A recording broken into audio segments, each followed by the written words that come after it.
નમસ્તે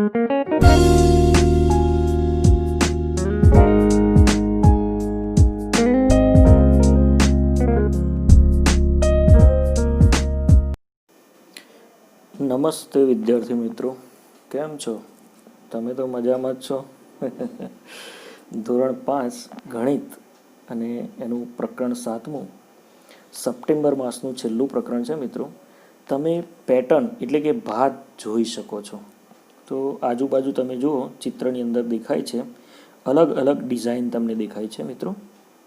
તો આ ઉપરથી પ્રકરણની આપણે થોડીક સમજ મેળવીએ અને તમારા ઘરમાં પણ આ બધી અલગ અલગ પેટર્ન તમારા કપડામાં, ચાદરમાં, દરેક જગ્યાએ તમે જોઈ શકો છો.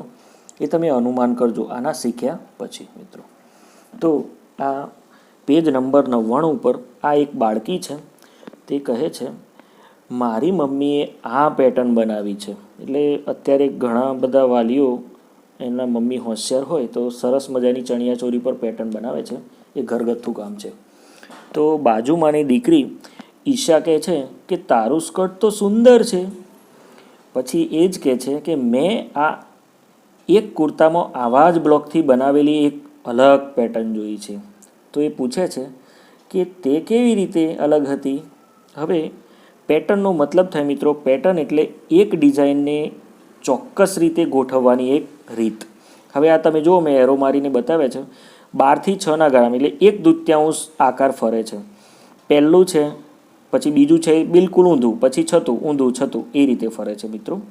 હવે જે બાળકીએ વાત કરી હતી આગળ કે તારા સ્કર્ટમાં પેટર્નનો નિયમ છે, તે એકવાર બ્લોક ઉપર તમે જોઈ શકો છો મિત્રો કે ઊંધી છતી એ નિયમ હતો આકારનો, કે પહેલાં 12. પછી એ બાળકી બોલે છે કે તારા સ્કર્ટમાં પેટર્નનો નિયમ છે એકવાર બ્લોક ઉપર, પછી તે અને એ જ ક્રમમાં તે આગળ વધે છે.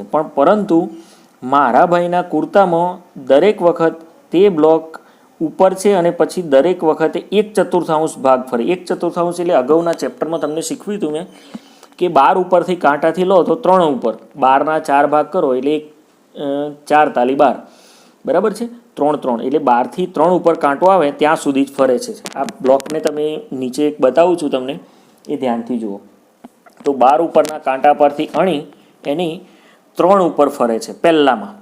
પછી 3 વારી આ જોઈ લો પહેલો તમે, તો પહેલો ઉપરની ધાર 12 ઉપર છે તો 1/4 ભાગ જેટલું ફરે છે. નિયમ એવો છે કે બ્લોક દરેક વખતે ઘડિયાળના કાંટાની દિશામાં 1/4 ફરે. પહેલું જુઓ, તમને એરો કાળોથી બતાવ્યું છે મેં, 12 ઉપર છે. પછી છે 3 ઉપર આવ્યો એરો, પછી છે નીચે 6 ઉપર આવ્યો, જુઓ ધ્યાનથી. એ પછી પાછો 9 ઉપર આવે, પછી 12 ઉપર આવે, પછી 3 ઉપર આવે, પછી પાછો 6 ઉપર આવે અને પછી 9 ઉપર આવે. એ પ્રમાણે ઘડિયાળના કાંટાની દિશામાં આ એક ડિઝાઇન બને છે મિત્રો. તો આથી તમે સમજી શકો કે જ્યારે તમારી મમ્મી સાડી હોય, તમારા બેનનો ડ્રેસ હોય, ચણિયાચોળી હોય, એના પર જે તૈયાર ડિઝાઇન આવે છે તો આ રીતે બનેલી હોય છે મિત્રો. અને એનાથી તમે શીખી શકો કે ડિઝાઇનનુંથી કેટલું સુંદર લાગે છે એનું ડ્રેસ હોય, મટીરિયલ હોય, બરાબર. જુઓ બાળ મિત્રો, પેટર્નને ફેરવો. પાના નંબર 100 ઉપર આ બ્લોકને જુઓ. આ એક સરસ ચિત્ર છે. તેની મદદથી અલગ અલગ પેટર્ન બનાવવા માટે તેને ઘડિયાળના કાંટાની દિશામાં ફેરવવા માટે ભિન્ન ભિન્ન નિયમો બનાવ્યા છે. હવે તેનાથી બનતી પેટર્ન આપણે જોવાની આ ચિત્રમાં તમને દેખાય છે. તેને 1/4 ફેરવી અને પુનરાવર્તિત કરો. 1/4 એટલે તમે સમજો કે ઘડિયાળ 12 સુધી છે, એના 4 ભાગ કરો એટલે 1 થી 3 ભાગના 4 ટુકડા બને છે. એટલે 12 ઉપરથી ઘડિયાળ 3 ઉપર આવે એટલે 1/4 કહેવાય. તો પ્રથમ જુઓ, 12ના કાંટાથી 3ના કાંટા સુધી લઈ જાઉં છું. બીજામાં તમે જુઓ, ત્રીજામાં જુઓ અને ડાયરેક્ટ છેલ્લો ચોથામાં એ જવાબ આવી જાય છે. હવે નંબર બીજું છે કે નિયમ 2, તેને 1/2 ફેરવીને પુનરાવર્તિત કરો. 1/2 એટલે કે 12ના અડધા ભાગ, 6 એટલે 12 ઉપરથી કાંટો 6 ઉપર ઘડિયાળની રીતે સમજવાનું છે. પ્રથમ 12 ઉપરથી જો નીચે કાળા એરોમ બતાવ્યું છે સીધા 6 ઉપર, ફરી એના પછી સીધો ફૂલનો ભાગ થઈ જાય છે 12 ઉપર, ફરી પાછો નીચે 6 ઉપર, ફરી પાછો છેલ્લે જવાબમાં 12 ઉપર મિત્રો. હવે છે પ્રશ્ન ત્રીજો એટલે નિયમ ત્રીજો કઈ રીતે ફેરવવાનું છે, તો તેને 3/4 ફેરવીને પુનરાવર્તિત કરવાનું છે. 3/4 એટલે 4માંથી 3 ભાગ થયા. જો સૌથી પહેલો 4ના 3 ભાગ કરો એટલે કે ટોટલ 4 હોય એના ત્રીજા ભાગ સુધી એટલે 12નામાંથી 3 ભાગ ફેરવાના છે 4/4ના. તો સૌથી પહેલાં હું ફેરવું છું 1/4. તો પહેલાં 12 ઉપરથી 3 ઉપર આવે, પછી 1/4 બીજો ફેરવું તો 6 ઉપર, 1/4 એટલે 9 ઉપર, એટલે ટોટલ 3/4 થયા. 1/4, 1/4, 1/4 એટલે 3/4. એ પ્રમાણે બીજો ફેરવું છું. તમે સમજી શકો છો, બાજુના ચિત્રમાં એરો બતાવ્યો છે મેં, એટલે ત્યાંથી સીધો જ 6 ઉપર આવી જશે. બરાબર છે. પછી એના પછી સીધો એના પછીનો જુઓ અને પછી એના પછીનો જુઓ, તો તમે સમજી શકો છો કે એક ચિત્ર તમે ઘડિયાળનો કાંટો લઈને બેસશો મિત્રો, તો છેલ્લો જવાબ પ્રમાણે તમને મળી જશે, જેથી તમને સરળતાથી સમજાશે. બાકી આ રીતે સમજાશે નહીં. નમસ્તે બાળ મિત્રો. મહાવરો તેના પછી શું આવશે, પાના નંબર 100 ઉપર છે. હવે એની એક પેટર્ન છે, ગોળ રાઉન્ડ છે, વચ્ચે ક્રોપ કરેલું કાપેલું છે અને પીળો કલર અને લાલ કરી અને 2 બાજુ ભૂરા ટપકા છે. તો આ પેટર્ન ગોળ ફરતી 3 રાઉન્ડ ચિત્રમાં આપેલા છે. તો ચોથો અને 5મા રાઉન્ડમાં શું આવશે એ સમજવા માટે બાજુમાં એક ઘડિયાળ દોરું છું. હવે ઘડિયાળના 12 વાગ્યાના કાંટા ઉપર એક કમ્પ્લીટ 90 અંશનો ખૂણો બને છે. 90થી 45 અંશનો ખૂણો 1 અને 2ની વચ્ચે બને છે. એ 90 અંશથી કમ્પ્લીટ 3 ઉપર બીજો 45 અંશ ફરે એટલે કે 90 અંશ પૂરા થાય છે. 45 અને 45 બે 90 અંશ પૂરા થઈ જાય છે મિત્રો. એ જ પ્રમાણે પેટર્ન ત્યાંથી ફેરવવામાં આવે તો ત્યાંથી 90 અંશ 6 વાગે છે, ત્યાંથી 90 અંશ 9 વાગે છે, ત્યાંથી 90 અંશ ફરી પાછા 12 વાગે છે. એ બે હવે 90 અંશના પીળા ખૂણાની વચ્ચે જે કાળા એરો મારે છે તે 45 અંશના છે. તો આ ઘડિયાળની બાજુ એ બધા દરેક એરો વચ્ચે 45 અંશનો ખૂણો છે. તો એ ઘડિયાળની પેટર્નમાં જુઓ, પહેલો જે 9 ઉપર કાંટો છે, 9 ઉપરના કાંટા પ્રમાણે લાલ એરોમાં પીળા કલરમાં ભૂરા કલરનું ટપકું લાલ એરોથી બતાવેલું છે. ફરી 45 અંશ ફરે એટલે 11 અને 10ની વચ્ચે ભૂરું ટપકું એટલે આવે છે. ફરી પાછું 45 અંશ ફરે તો 12 ઉપર આવે છે. તો પછી જવાબમાં આગલામાં શું આવશે? બરાબર છે, 1 અને 2ની વચ્ચે ટપકું આવશે. તો એના પછી 3 વાગ્યા ઉપર આવે ત્યાં ટપકું આવે મિત્રો. તો ઘડિયાળથી તમે સમજશો તો ફટફટ તમને સમજાઈ જશે. હવે એ પછીનો બી જોઈએ. બીની અંદર એન આપેલો છે, એન પછી ઝેડ છે, ઝેડ પછી એન છે. હવે આને ઘડિયાળથી જ સમજવાનું છે મિત્રો. એનમાં ઉપરનો ભાગ તમારે ધ્યાનથી જોવાનો, કમ્પ્લીટ 12 ઉપર છે. હવે એ 12 ઉપરથી સીધો ક્યાં જાય છે? 3 ઉપર, એટલે કે ફરી 90 અંશના ખૂણે 3 પરથી સીધો જાય છે 6 વાગ્યા ઉપર, એટલે ફરી પાછો સીધો થઈ જાય છે. ફરી પાછો ત્યાંથી 9 ઉપર જાય એટલે આડો થઈ જશે. બરાબર છે. અને 9 ઉપરથી સીધો 12 ઉપર જશે એટલે ફરી પાછો એન થઈ જશે મિત્રો. આ સરળ છે, તમને સમજાય, પણ ચિત્રને ઘડિયાળની રીતે સમજશો તો ક્યારે પણ કોઈ પણ પેટર્નમાં તમારે ભૂલ પડશે નહીં મિત્રો. હવે સી આકારનો સી પ્રશ્ન છે, એની અંદર પેટર્નને તમારે ઘડિયાળથી જ સમજવાની છે, તો તમને ક્યારેય ભૂલ નહીં પડે, નહીં તો ભૂલ જ પડશે. સૌથી પહેલાં નીચેનું એક ટપકું જુઓ મિત્રો, એ કમ્પ્લીટ 6 વાગ્યા ઉપર છે. લાલ એરોથી હું દર્શાવું છું 6 વાગ્યા. પછી એ ત્યાંથી ખસી અને કમ્પ્લીટ જુઓ બાજુની ચિત્રમાં 11 અને 10 વાગ્યાની વચ્ચે સુધી પહોંચે છે. બરાબર છે. તો એ કેટલા અંશ ફર્યું કહેવાય? તો 90 અને 45 એટલું, 6 વાગ્યાથી 9 અને 11, 10, 11 વચ્ચે પહોંચે છે, ત્યાં સુધી એ ફરે છે. તો ફરી પાછું બીજા રાઉન્ડમાં પણ એટલું ફેરવવાનું છે મિત્રો. તો તમે એને ગણી શકો છો કે જો 6 ઉપરથી પહોંચીને 10, 11 વાગ્યા સુધી પહોંચતું હોય તો ત્યાંથી પાછું આપણે ફરી એટલું જ ફેરવવાનું છે મિત્રો. તો 10, 11 વાગ્યાથી ફરી અને ફરી પાછું એ ચિત્ર પહોંચે છે એટલા અંશના પ્રમાણે ફરશે. તો બીજામાં એટલું ફરે છે. બરાબર છે, 11 અને એના વચ્ચે. બીજા પેટર્નની અંદર એ ઓછું ફરે છે, એટલે 10, 11થી 1, 2 વચ્ચે ફરે. ત્રીજામાં પાછું 90 અને 45 ફરે છે અને ચોથામાં પાછું ઓછું ફરે છે. એટલે પરફેક્ટ તમને જવાબ મળી જશે. ચિત્રથી નહીં, મારા બોલવાથી નહીં, પણ તમે અંશથી ગણશો તો તમને તરત સમજાઈ જશે.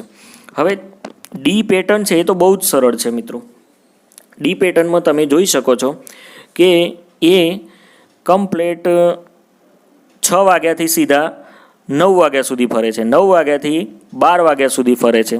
તો પછી તમને મોઢે આવડી જ જવાનું છે કે કેટલા વાગ્યાથી, તો પછી સીધા છે 12 વાગ્યાથી 3 વાગ્યા સુધી આવશે, 3 વાગ્યાથી પછી સીધા 6 વાગ્યા સુધીની ડિઝાઇન આવશે. ઘડિયાળમાં જોશો એટલે તમને સમજાઈ જશે. હવે વિદ્યાર્થી મિત્રો 2 આ પેટર્ન જુઓ. જે મહાવરો છે, મહાવરાનો બીજો નંબર છે, પાના નંબર 101 ઉપર. હવે તમને એમાં એફ આપેલો છે. પ્રથમ એફ છે ત્યાંથી બીજો 45 અંશના ખૂણે વળે છે. ફરી આ પેટર્નનો નિયમ એવો છે કે દરેક પેટર્નને 45 અંશના ખૂણે ફરે તેના પછી શું આવશે તે યોગ્ય નિશાની પર ખરી કરવાની છે. તેના 3 જવાબો નીચે આપેલા છે. તો આપણે જોઈએ. પ્રથમ સીધો એફ છે, પછી ત્રાસો થાય છે, પછી આડો થાય છે 45, ફરી 45 આવે છે. તો છેલ્લા જવાબની અંદર એ બિલકુલ ઊંધો થઈ જશે મિત્રો. તો આ તમારો જવાબ છે, મેં ખરું કર્યું છે. આગળનો આ નિયમનો ઉપયોગ કરીને જ્યાં સુધી ફરી પ્રથમ ચિત્ર ફરીથી ન આવે ત્યાં સુધી આગળ વધતા જવાનું છે મિત્રો. હવે એલ છે સીધો છે એટલે કે 90 અંશના ખૂણે છે. તો ત્રાસો થાય એટલે 45 અંશે થાય છે કમ્પ્લીટ. એટલે 45 અંશ એટલે 1 અષ્ટમાંશ કહેવાય. 8મો ભાગ, 8માંથી 1 ભાગ, ટોટલ 8 ભાગમાં ટુકડામાં ફેરવવાનો છે. હવે ત્યાંથી ચિત્ર તમે દોરતા જશો તો આગળ જુઓ, પહેલું છે, આ બીજું છે, અને પછી હવે હું દોરું છું. તમે તમારા પાઠ્યપુસ્તકમાં સાથે દોરજો તો તમને ખબર પડશે ને તમને સમજણ આવી જ જશે. આ રીતે પછી એના પછી આ રીતે થશે ત્રાસો, પછી ઊંધો થશે, ફરી પાછો ઊંધો ત્રાસો થશે, પછી આડો થશે, પછી ત્રાસો થશે, અને છેલ્લે 8મા વખત એ ઊભો થશે. ટોટલ 8 થશે. 8 રાઉન્ડ ફરે, 1 અષ્ટમાંશ ફરશે તો એ ચિત્ર સીધું થશે. પહેલાં 2 તો તમને આપેલા જ છે. એક તમને શરૂઆતથી તમને એક દોરેલો છે. હવે પીમાં જોઈએ. પીમાં પ્રથમ પી નહીં ગણો, બીજો પી, ત્રીજો આ રીતે થશે, ચોથો આ રીતે થશે, 5મો ઊંધો થશે, 6ઠ્ઠો આ રીતે થશે, પછી એ રીતે, પછી આ રીતે, અને છેલ્લે 8મો આ રીતે ઊભો થઈ જશે. ટોટલ 1 અષ્ટમાંશ થશે. પ્રથમ નહીં ગણવાનો, પ્રથમ વારો ગણાય નહીં. 1 અષ્ટમાંશની રીતે ફરે તો આ રીતે ચિત્ર થશે મિત્રો. તમે દોરશો એટલે તમને પ્રથમ ચિત્ર પ્રમાણે સીધો જ્યાં સુધી ના થાય ત્યાં સુધી તમારે દોરવાનો છે. તમે દોરશો આવડી જ જશે. ત્રીજો પ્રશ્ન, નીચે લાલ લીટીની ડાબી બાજુએ કેટલીક પેટર્ન આપેલી છે. દરેક પેટર્ન માટેનો નિયમ લખો. આ નિયમોનો ઉપયોગ કરી લાલ લીટીની જમણી બાજુએ આપેલ પેટર્નમાંથી હવે પછી શું આવશે એ નક્કી કરી તેના પર ખરાની નિશાની કરો. તો સૌથી પ્રથમ આપણે જોઈએ એ. આ એક શંકર ભગવાનના ડમરૂ જેવો આકાર આપેલો છે. તેમાં ઉપરનો ભાગ જે જાંબલી કલરનો છે તે તમે જુઓ. તે ત્યાંથી બિલકુલ 45 અંશના ખૂણે એટલે બાજુનું બીજા નંબરની આકૃતિ બને છે. ત્યાંથી એટલે કે 12 વાગ્યાના ટાઈમથી 1 અને 2 વાગ્યાના વચ્ચેનો એટલે 45 અંશ ફરે છે. ત્યાંથી 45 અંશ એટલે કે કમ્પ્લીટ 3 વાગ્યાના ટાઈમ સુધી પહોંચે છે. તો 3 વાગ્યાના ટાઈમ પછી 45 અંશ એટલે 4 વાગ્યાને 5 વાગ્યાની વચ્ચે. એટલે બીજા નંબરનો જે જવાબ છે મિત્રો એ આપણો જવાબ છે. તો ડમરું 45 અંશના ખૂણે જમણી તરફ એવો નિયમ આપણે લખવાનો છે. તો લખો નીચે નિયમમાં 45 અંશના ખૂણે જમણી તરફ બાજુ ફરે છે. આ રીતે લખાશે મિત્રો. હવે જોઈએ બી. બીની અંદર ત્રિકોણનો 4 બાજુનો ભાગ એ આપણને ચિત્રમાં આપેલો છે. વચ્ચે ચોરસ છે. તો સૌથી પહેલો આપણે જોઈએ કેસરી કલરનો ભાગ છે. તે કમ્પ્લેટ 10 અને 11 વાગ્યાની વચ્ચે છે. ત્યાંથી સીધો ફરી અને 1 અને 2 વાગ્યાની વચ્ચે એટલે કે 45 અને 45 90 અંશના ખૂણે ફરે છે. ત્યાંથી 90 અંશનો ખૂણો ગણો 1, 2ની વચ્ચેથી, તો સીધો થાય છે 4 અને 5 વાગ્યા વચ્ચેનો. તો ત્યાંથી 4 અને 5 વાગ્યા વચ્ચેનો ખૂણોથી ફરો 90 અંશ, તો 7 અને 8 વાગ્યા સુધીનો અંશ સુધી આવશે. એટલે બીજા નંબરની આકૃતિ છે તે આવશે મિત્રો. હવે નિયમમાં લખવાનું છે આપણે નીચે કે 90 અંશના ખૂણે જમણી બાજુ ફરે છે. હવે સી આકૃતિ જોવાની છે.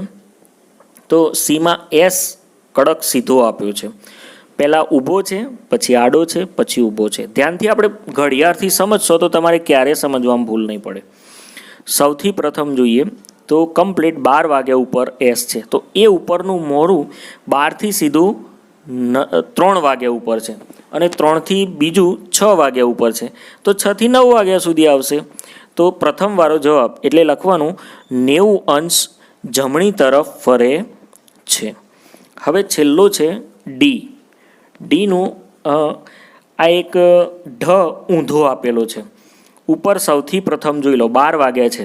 12 વાગ્યાથી બીજા નંબરની આકૃતિમાં આખો રાઉન્ડ ફરી મોટા ભાગનો અને 9 વાગ્યા સુધી પહોંચે છે. એટલે કે 9 વાગ્યાથી એ કમ્પ્લેટ ઘણો આખો એક કમ્પ્લેટ તમે જુઓ તો 3/4 ભાગ આખો ફરી જાય છે.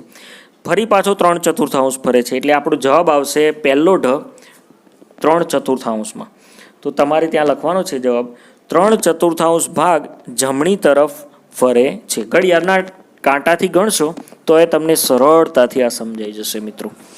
તમારે આ બધા ચિત્રો નોટમાં જવાબ સાથે લખવાના છે. જુઓ બાળ મિત્રો, પેટર્ન જુઓ. નીચેનામાંથી જે પેટર્ન નિયમ અનુસાર ન હોય તેના પર નિશાની કરો અને સુધારો. હવે એમાં જે આ ડિઝાઇન આપેલી છે એ તમારી સમક્ષ રજૂ કરું છું. 4x4 દોરી છે. સૌથી પહેલાંમાં જુઓ, કથ્થઈ કલરનો બોલ છે તે ઉપર છે, બીજામાં નીચે છે, ત્રીજામાં ઉપર છે, ચોથામાં નીચે છે, પાંચમામાં ઉપર છે. તો આ છઠ્ઠાની અંદર શું આવશે મિત્રો? તો એ બોલ નીચે આવશે. તો એના પર ચોકડી મારી અને એ ડિઝાઇન બાજુની અંદર સુધારી અને આ ચોકડી હું મારું છું, એ ચોકડી એ ખોટું છે, એ બોલ નીચે આવશે. તો તમારે તેની બાજુમાં જગ્યા ચોપડીમાં સેટ કરી અને હું દોરું છું એ પ્રમાણે નીચે આ બોલ આવે એ રીતે ડિઝાઇન દોરી દેવાની છે મિત્રો. હવે જોઈએ બી. બીની અંદર પ્રથમ એરોમાં જોશો તો એ ખબર પડશે. આ રીતે છત્રી છે, પછી આ કમ્પ્લીટ પહેલી છે એ તમારે બીજી છે, ત્રીજી છે, ચોથી છે, પાંચમી, અને આમાં પણ છઠ્ઠામાં જ ભૂલ છે. જુઓ એ ખોટી છે, એ સુધારી અને બાજુમાં મેં દોરી છે એ પ્રમાણે આવશે. ઘડિયાળના કાંટાથી સમજશો તો એ આવડી જશે. પક્ષીમાં પણ એવું છે, પહેલાં 3 સરખા દેખાય છે પણ હકીકતમાં પહેલું કમ્પ્લીટ છે, બીજું ખોટું આવે. એ સુધારી અને છેલ્લે હું દોરું છું એ પ્રમાણે પક્ષી ઊંધું દોરી દેજો. હવે ડીમાં જોશો તમે, પહેલાં ચોરસ છે, ચોરસની અંદર ગોળ છે અને ગોળમાં ત્રિકોણ છે. ફરી બીજામાં મોટું ત્રિકોણ છે, ગોળ છે અને વચ્ચે ચોરસ છે. ત્રીજું પ્રથમ જેવું છે. તો ચોથી આકૃતિ ખોટી છે. ચોથી આકૃતિમાં ત્રિકોણના ચોરસમાં ગોળ આવવું જોઈએ અને ગોળમાં ચોરસ આવવું જોઈએ, એ આખું ખોટું છે. તો એ સુધારી અને બાજુની 2 આકૃતિ પ્રમાણે દોરી દેવાનું છે. અને ત્યાં મેં બાજુમાં ચિત્રમાં દર્શાવું છું એ પ્રમાણે દરેક બાળમિત્ર કરી દેશે. આ પ્રક્રિયા તમારે ચોપડીમાં કર્યા પછી નોટમાં પણ કરવાની છે, જેથી તમને પ્રેક્ટિસ વધારે ને વધારે થાય મિત્રો. જાદુઈ ચોરસ. તમે જાદુઈ ત્રિકોણ બનાવ્યા હતા તે તમને યાદ છે. ચાલો હવે આપણે જાદુઈ ચોરસ બનાવીએ. તો બાજુમાં આપેલ ચોરસને પૂર્ણ કરવા માટે 46 થી 54 સુધીની સંખ્યાનો ઉપયોગ કરવાનો છે. તો આ એક 3 આડા અને 3 ઊભા એવો એક ચોરસ આપેલો છે, એની અંદર અમુક સંખ્યા આપેલી છે. હવે નિયમ એવો છે કે દરેક હારની સંખ્યાનો સરવાળો 150 થવો જોઈએ. તો આ તો સરળ થઈ ગયું મિત્રો.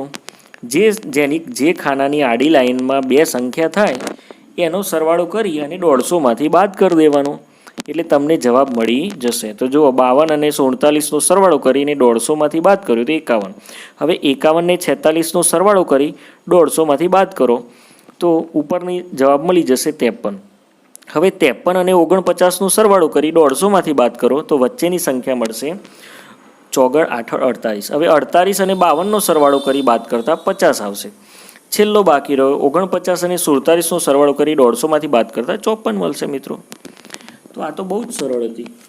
હવે આ બધાનો આડો ઊભો તમે સરવાળો કરશો ચેક કરવા તો 150 જ થશે મિત્રો.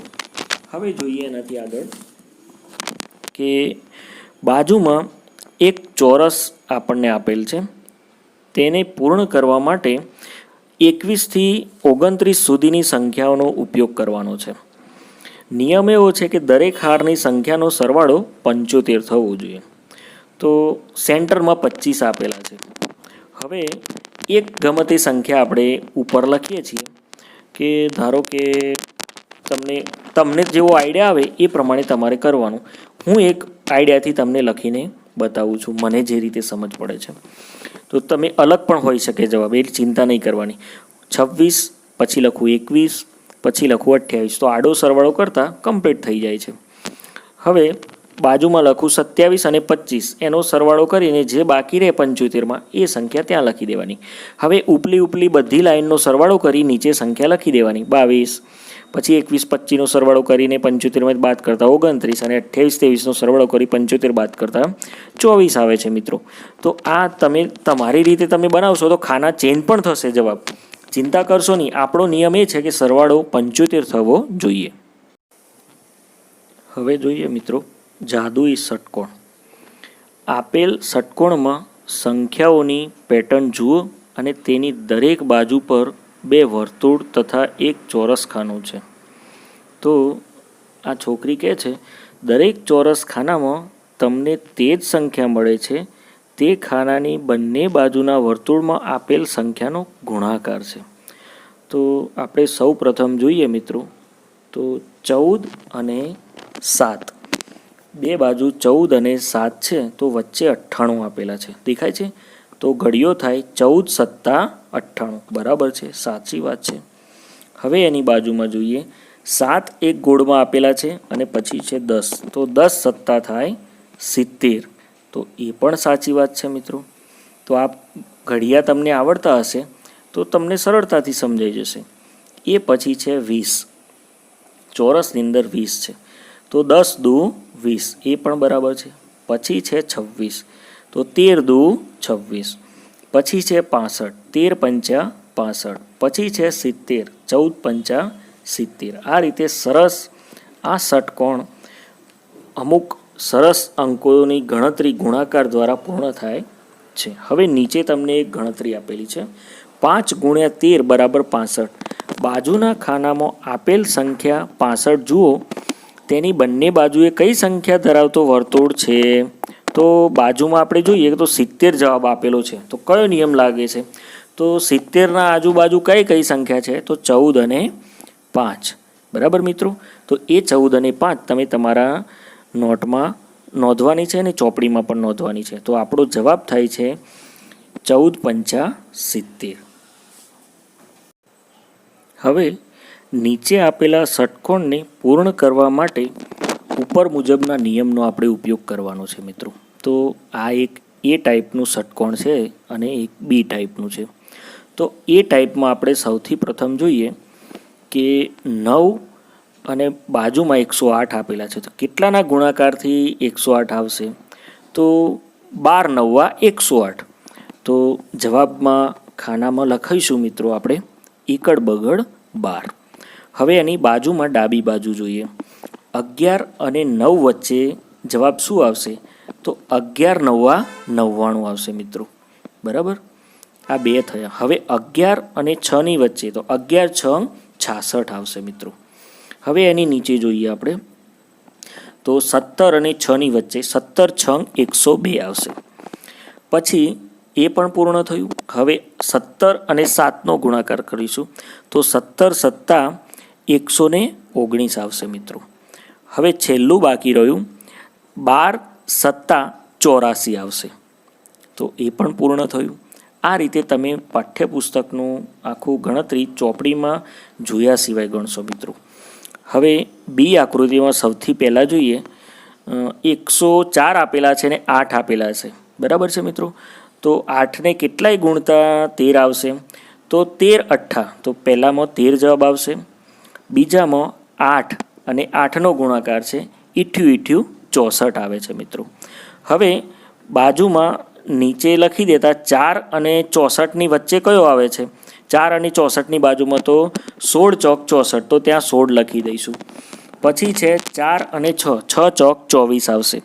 પછી 13 છંગ 78 અને છેલ્લા 16 અને 8નો 128 આવશે મિત્રો. આ રીતે ગુણાકાર આપણો પૂર્ણ થશે. તો તમે આ બધી નોંધ તમારા પાઠ્યપુસ્તકમાં લખી અને નોટમાં ઉતારો ના કરતા, પણ ફરી ગણજો મિત્રો. હવે બાળમિત્રો, પાના નંબર 105 ઉપર સંખ્યાઓ અને સંખ્યાઓ. તો સરવાળાનો નિયમ એવો છે કે સરવાળો ગમે તે ક્રમમાં કરવામાં આવે તો તેનો જવાબ સરખો જ આવે. ગુણાકારમાં પણ એવો નિયમ છે કે ગુણાકાર કોઈ પણ ક્રમમાં કરવામાં આવે તો એનો જવાબ સમાન આવે. હવે અહીં પ્રથમ આપ્યું છે 24 + 19 + 37, વચ્ચે બરાબરની નિશાની છે.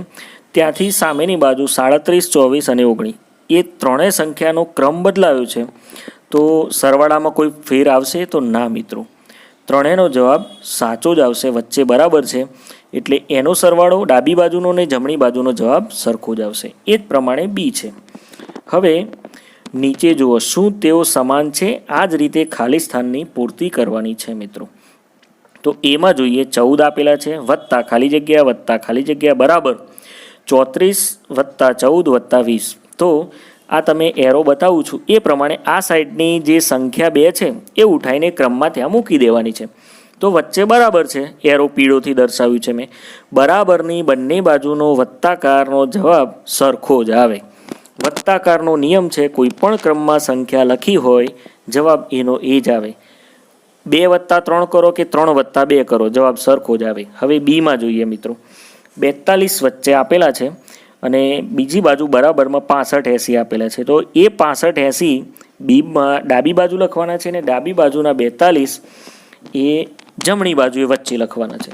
તો બધી સંખ્યા બંને બાજુ બરાબર થઈ જશે. એ જ પ્રમાણે હવે સી જોઈએ, 200 + 300 + ખાલી જગ્યા બરાબર ખાલી જગ્યા + 400 + ખાલી જગ્યા. તો આ સાઈડ ડાબી બાજુએ 200 + 300 + 400 કરી દેવાના છે મિત્રો. હવે આ સાઈડથી ડાબી બાજુથી 200 અને 300 એ જમણી બાજુએ 400ની આજુબાજુ લખી દેવાના છે. તો એ આપણો જવાબ પૂર્ણ થશે. હવે એમ કહે છે કે હવે જુઓ તે સાચું છે કે ખોટું તે તપાસો.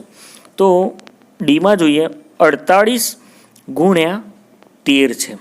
તો ગુણાકારનો પણ નિયમ એવો છે કે 13 × 48 કરો કે 48 × 13 કરો, વચ્ચે બરાબર હોય એનો મતલબ બંને બાજુનો જવાબ સરખો થાય છે. ગુણાકાર કરતાં 624 624 જ આવે છે. તો આપણો જવાબ છે સાચું છે. મિત્રો, આ બધી જ ગણતરી તમે તમારા પાઠ્યપુસ્તકમાં કરી અને નોટમાં પણ કરશો. હવે આગળ જોઈએ મિત્રો, એક સમાન ડાબેથી કે જમણીથી. આ ચિત્રમાં પાના નંબર 105 ઉપર 121 એક સંખ્યા આપેલી છે. 121માં તમને કોઈ વિશિષ્ટતા દેખાય છે? શું તે માત્ર સંખ્યા છે? જુઓ, તેને આગળથી કે પાછળથી સીધી કે ઉલટી વાંચીશું તો એક જ સમાન છે. હા મિત્રો, આ જમણી તરફથી પણ 121 જ છે અને ડાબી તરફથી પણ 121 છે. એટલા માટે આવી સંખ્યાને વિશિષ્ટ સંખ્યા કહેવામાં આવે છે. હવે પાછળનું એક ચિત્ર જોઈએ કે ચાલો ને આપણે એવી કોઈ સંખ્યા રીતે રમાય. કોઈ સંખ્યા લઈએ છે 43. 43ને હવે એને ઉલટા ક્રમમાં ગોઠવો તો એ થાય છે 34. હવે 43 અને 34નો સરવાળો કરતાં 77 સંખ્યા મળે છે. તો હા મિત્રો, એ પણ એક વિશિષ્ટ સંખ્યા છે, કારણ કે 77 આગળથી પણ 77 છે અને પાછળથી પણ 77 છે મિત્રો. તો આ તમારી પાઠ્યપુસ્તકમાં તમે એની નોંધ લખશો અને નોટમાં પણ તમે નોંધશો. જુઓ મિત્રો, એક આ ઉદાહરણ છે. એક બીજી સંખ્યા લો કે આપણે 48 લીધા. આ સંખ્યાને અંકોને ઉલટા ક્રમમાં ગોઠવો તો આપણે 84 કરે. તે બે સંખ્યાનો સરવાળો એટલે 48 અને 84નો સરવાળો થાય 132. તો શું એ વિશિષ્ટ સંખ્યા નથી? ના, કારણ કે ઉલટેથી અને છતેથી વાંચતા તે ઉલટી નથી. હવે એ જ સંખ્યાને ફરીથી આપણે ઉલટાવીએ તો 132ને ઉલટાવતા 231 થશે. હવે 231 અને 132 બંનેનો સરવાળો કરતાં 363 મળે છે. તો હા મિત્રો, આ વિશિષ્ટ સંખ્યા છે, કારણ કે તે ઉલટી પણ વાંચતા 363 જ વંચાય છે, એટલા માટે 263. હવે મિત્રો, નીચે એક આપણે જોઈ શકીએ કેટલીક વિશિષ્ટ સંખ્યાઓ આપી છે, તેને ગણતરીની જરૂર છે. તો સૌથી પહેલાં લઈએ 28, એને ઉલટાવી દઈએ તો લખાશે 82.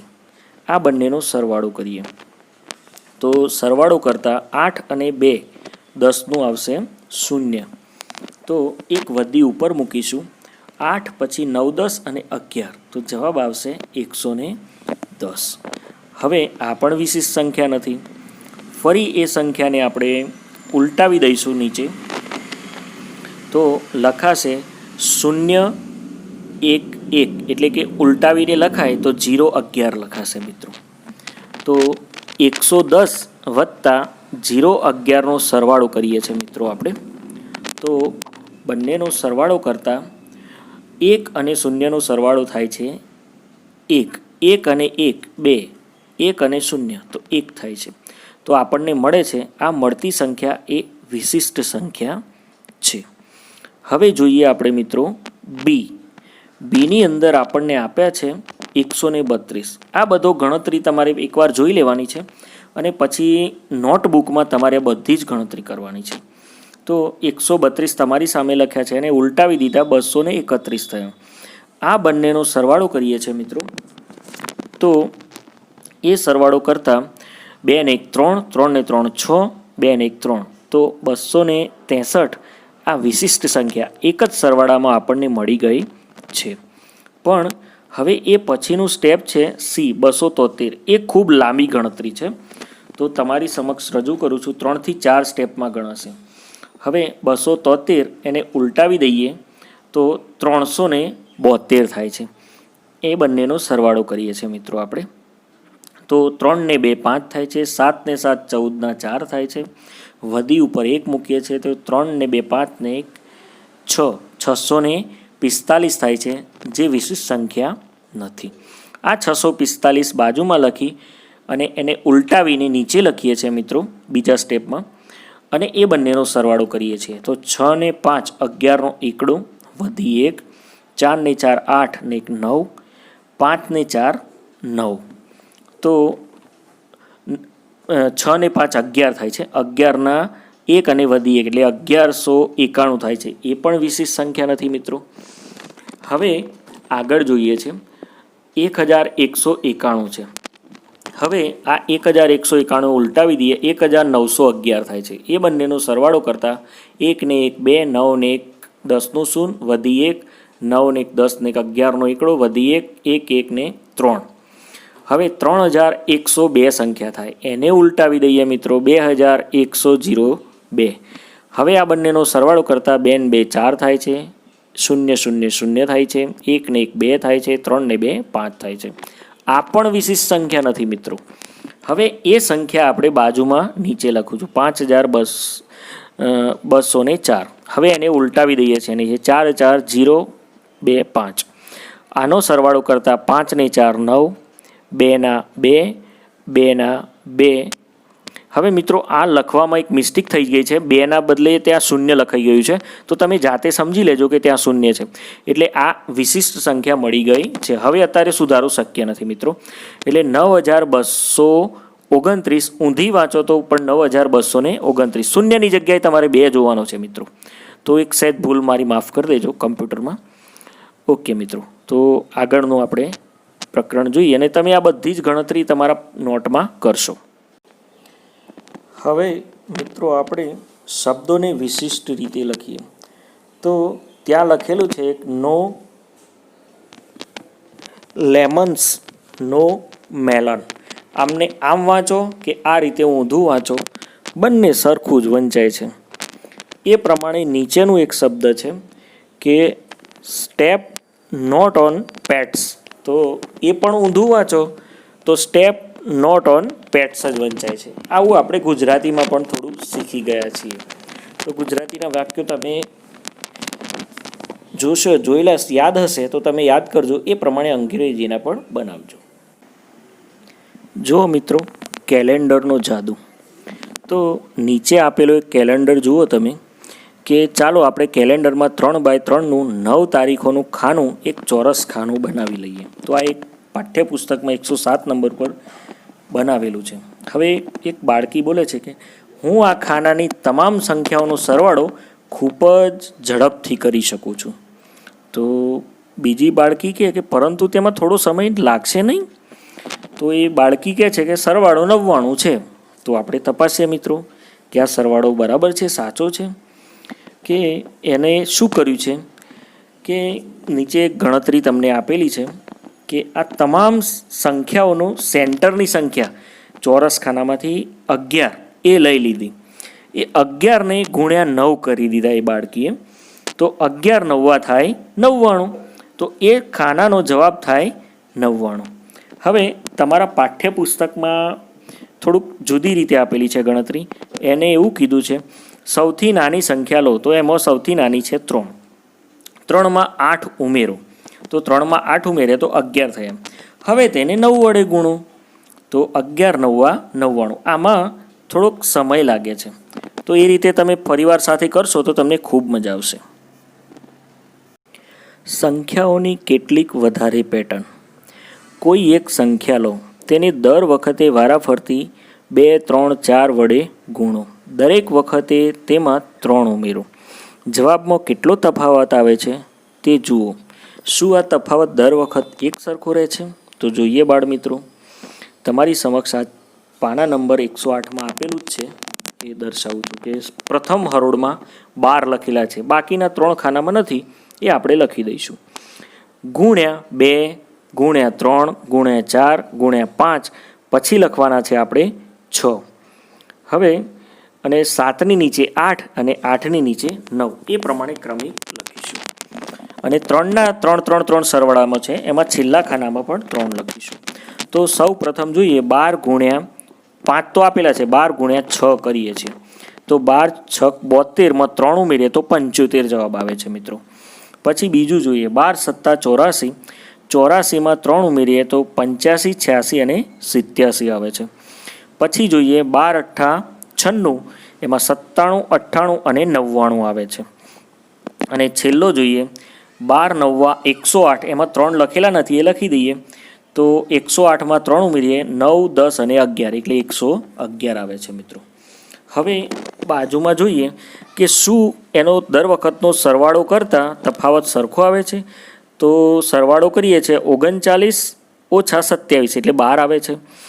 51 ઓછા 39, તો 12 આવે છે. તો એનો મતલબ એ થાય છે કે આ રમતની પેટર્નમાં પણ દર વખતે તફાવત એક સરખો જ આવે છે. મિત્રો, નીચે આપેલી સંખ્યાઓ જુઓ અને પેટર્નને ધ્યાનથી જુઓ. શું તમે તેને આગળ વધારી શકો છો? હા, ધ્યાનથી જુઓ. પ્રથમમાં હરોળમાં 9 ઓછા 1 છે અને ભાગ્યા 8. હવે 8ની હરોળ જુઓ તો દરેકમાં 8 જ છે.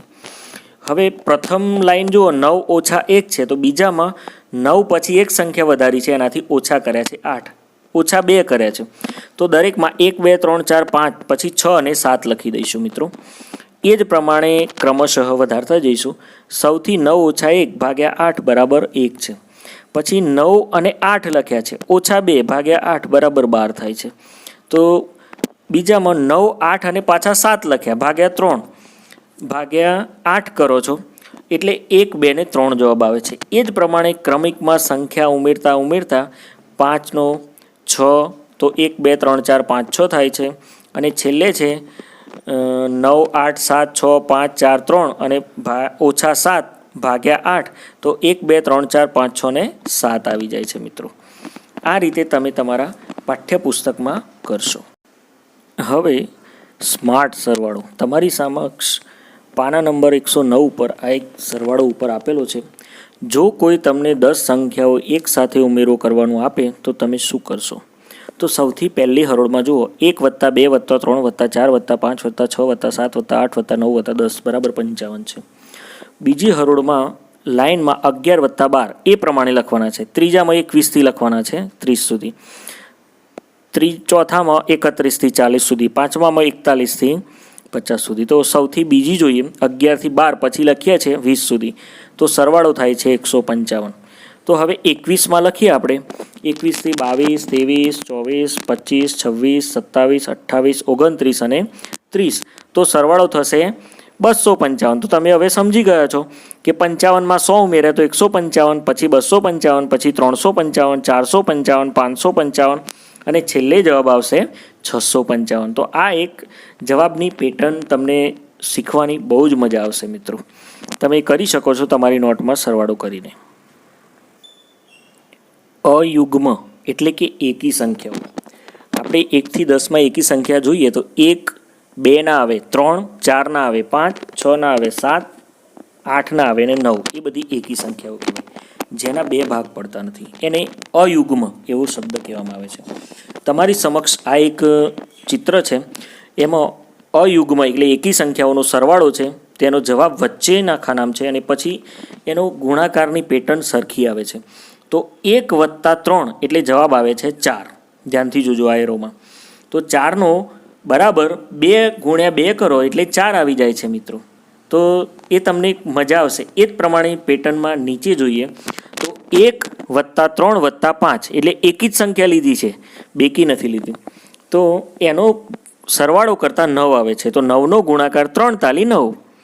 એ જ પ્રમાણે નીચેનું ખાનું જુઓ 1 + 3 + 5 + 7 એનો સરવાળો થાય છે 16. તો ચોકે ચોકે 16. એ પછી 1 + 3 + 5 + 7 + 9 તો એનો સરવાળો થાય છે 25. તો પાયે 25.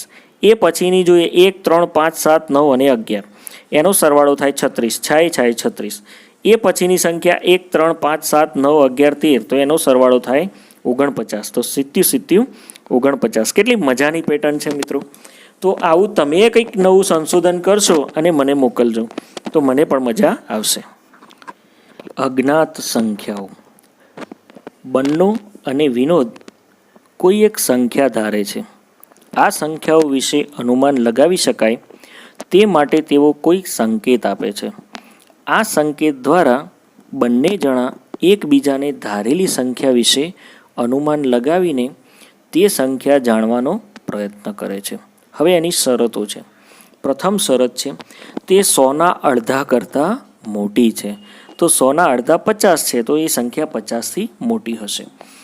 તે 6ના 10 ગણાથી મોટી, 6ના 10 ગણા 60 અને 7ના 10 ગણાથી નાની એટલે 60 અને 70 વચ્ચેની સંખ્યા છે. હવે તેનો દશકનો અંક એકમના અંક કરતાં 1 વધુ છે મિત્રો. તો 60 અને 70 વચ્ચેની સંખ્યાઓ આપણે લખી દઈએ અને એનો સરવાળામાં જોઈ લઈએ. બંનેનો સરવાળો 11 થવો જોઈએ. તો આપણી શરત એ છે કે દશકનો અંક એકમના અંક કરતાં 1 વધુ છે. તો આપણે બધી સંખ્યાઓ હું લખી જાઉં છું. તો 65 એવી સંખ્યા છે પીળો કરેલી. તો એનો સરવાળો 6 ને 5 11 થાય છે અને દશકનો અંક એકમના અંક કરતાં 1 વધુ છે એટલે 5 કરતાં 6 1 અંક વધુ છે. તો આપણો જવાબ થાય છે મિત્રો 65. તો એ તમારી નોટમાં અને પાઠ્યપુસ્તકમાં તમારે નોંધવાનો છે.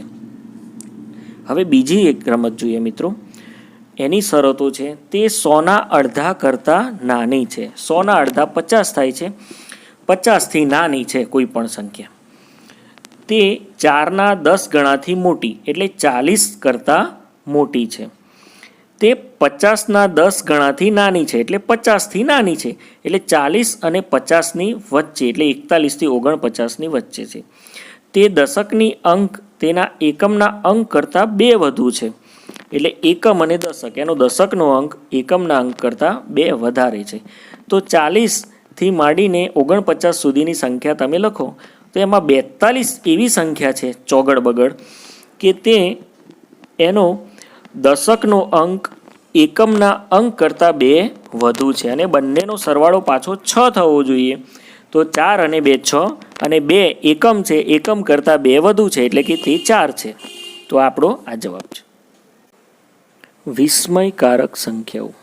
હવે આમાં એક તમારા મિત્રને કહો કે તમારી ઉંમર લખે, તો આપણે ધારી લઈએ છીએ કે આપણી 12 વર્ષ ઉંમર છે, લખી લીધી. હવે તેમાં 5 ઉમેરો તો 12 ને 5 થાય 17. મળતા સરવાળાને 2 વડે ગુણો તો 17 ગુણ્યા 2 એટલે 34 થશે.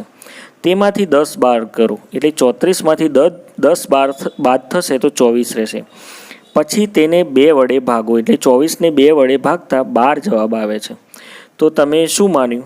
તો આપણે ધારી હતી એ જવાબ આપણને મળી ગયો. જુઓ મિત્રો, આ બી છે. બીની અંદર સૌથી કોઈ એક સંખ્યા લો તો આપણે 10 લીધા.